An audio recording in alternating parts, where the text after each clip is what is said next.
हनुमान जी महाराज को 3 तरह की माला समर्पित होती है। एक आंकड़े के पत्ते की, दूसरी बेलपत्र के पत्ते की, तीसरी पीपल के पत्ते की।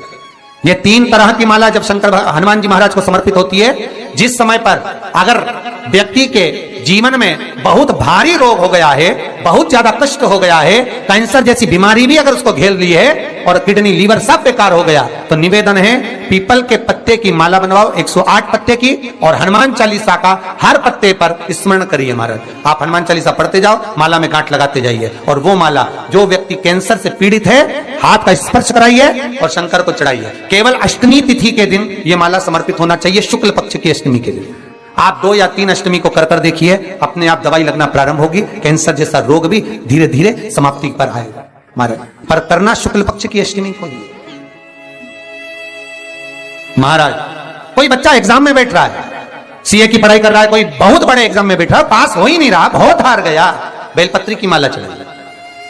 पर बेलपत्र की जो माला है वो केवल प्रदोष पर चढ़ती है श्री हनुमान जी महाराज को। आप बेलपत्र की माला चढ़ाओ, 108 बेलपत्र आप श्री शिवाय नमस्तुभ्यम मंत्र का जाप कर गांठ लगाकर भगवान श्री हनुमान जी महाराज के सामने पहुंचकर माला को सीधी रखकर, जो व्यक्ति एग्जाम में बैठ रहा है, नौकरी के लिए, अन्य पढ़ाई के लिए, अगर कंपटीशन एग्जाम में भी बैठ रहा है, तो माला को हनुमान जी महाराज, और हनुमान जी कौन से होना चाहिए? पूर्वमुखी। हनुमान दक्षिण मुखी नहीं चाहिए, पूर्व में जिन हनुमान जी का मुख हो वो माला ऐसी समर्पित कर हनुमान चालीसा का पाठ कर 3 बार स्मरण कर माला श्री हनुमान जी को पहना दीजिए। ऐसा कोई एग्जाम नहीं जिसमें से आप निकल ना पाए महाराज, पर करना आपको पड़ेगा। प्रदोष का दिन होना चाहिए, प्रदोष के दिन भगवान, और प्रयास जहां तक हो सके प्रदोष काल में अगर चढ़ाएंगे तो ज्यादा फलदायी रहेगा प्रदोष काल में।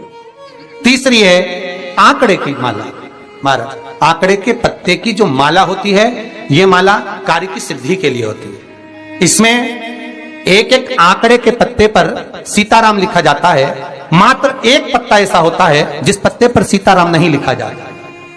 108 पत्ते में से एक पत्ता, बस उस पत्ते को हथेली में रखकर उल्टा हाथ आपको रखना है और अपनी कामना कर उस पत्ते को बांध देना है। ये जरूरी नहीं है कि 25 के बाद बांधो, 50 के बाद बांधो या 100 के बाद बांधो, आपकी मर्जी पड़े। उस खाली पत्ते को कहीं पर भी बांध दीजिए और उस माला को अपनी कामना कर श्री हनुमान जी महाराज को समर्पित कर दीजिए महाराज। इसके लिए कोई तिथि, कोई दिन, कोई वार निश्चित नहीं है।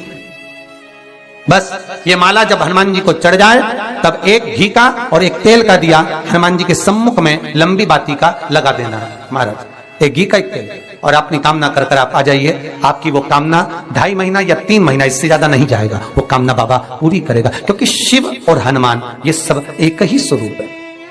अब आप कहेंगे महाराज जी ये कौन सी पुराण से लिया है, तो आप इसको लिंग पुराण के अंदर देख सकते हैं। आप गीता प्रेस गोरखपुर की लिंग पुराण लीजिए, उसके अंतर्गत आप इसका व्याख्यान वर्णन पढ़ सकते हैं।